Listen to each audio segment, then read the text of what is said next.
This Family Life News podcast is made possible by the support of listeners like you.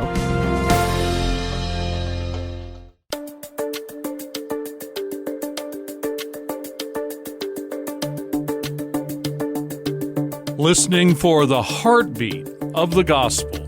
This is Missions Pulse from Family Life News, connecting you with ministries and outreaches that are active in sharing the good news of Jesus Christ. We're talking with Rob Myers of Door International, which has a very unique angle on doing Christian ministry. Door is involved in deaf ministry and helping people share the gospel and be church to folks who do not have the ability to hear. Tell us a little bit about what Door's focus and mission is.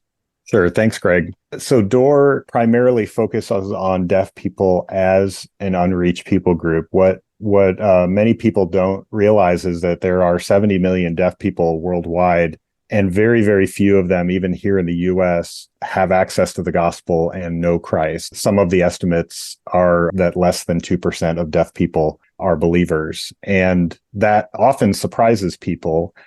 The reason that deaf people are cut off from the gospel turns out to be connected to some assumptions that we often have about deaf people. If we were to imagine that we became deaf right now and that we didn't have access to sound information, then we would shift to written information. We would get all of our information from reading. But what we don't realize is that reading's actually a sound-based activity. When we learned to read, we actually had previously, growing up, become fluent in English or fluent in the spoken language that was around us. We heard it, we responded to it. And then when we go to read, we're sounding out letters that are connected to words that are a part of a language that we already know. But that's not true for deaf people. Deaf people grow up, and in many cases, I think the estimates are around 80% of households in the U.S. Deaf children with hearing parents, most of those hearing parents never learn to communicate with their deaf children. They never learn sign language, and the deaf children don't have the ability to hear spoken language and then repeat it. That means our assumption that, well, deaf people can have full access to written language, so in order to get them the gospel, we just need to get them written information. That turns out not to be true. And so you actually have to shift your focus entirely. Instead of thinking of deafness as a disability, though that's what it is, it's the only disability that when children are born that way, they're cut off from the language of their family and they suddenly become part of a new language group that's using sign language. It's a different vantage point to say that this is like reaching out across cultures to do that, but that really is what's happening.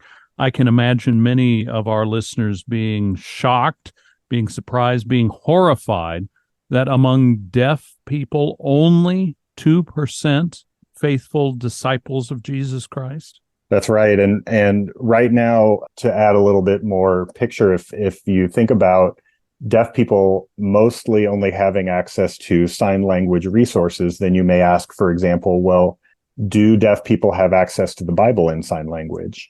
And there are about 375 sign languages around the world, and only 25% of those sign languages right now have any scripture work that has been done. So in other words, 75% of sign languages still don't have a single verse translated. So it's only been within the past 30 or 40 years that deaf ministry has really begun to develop, that we've seen deaf leaders trained and really begin to be out there in the field, sharing the gospel, helping communities do Bible translation in various sign languages, and really seeing the gospel spread in amazing ways now within those communities. Rob, our listeners could certainly support the ministry of Door with our prayers. How else can we connect or be supportive of what you are accomplishing? We would just encourage people to spread the word about the need for deaf ministry. Let people know that this is it's a new area, but it's been an area that's been a need for so long, and we could only do what we do now with modern technology. So this appears to be God's timing for this people group at this time to begin to really see the gospel penetrate and spread within their communities. Our guest is Rob Myers. His ministry is called Door International, and the website is doorinternational.org. Rob, thank you so much for sharing your heart for sharing the gospel with our Family Life listeners today. Thanks so much for having me, Greg. Our program is called Missions Pulse, connecting you with the heartbeat of ministries and outreaches that are sharing the good news of Jesus Christ.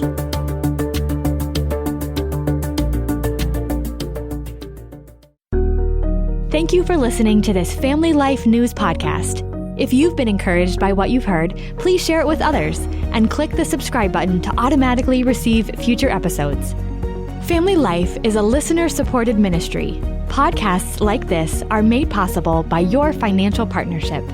Find out more at familylife.org.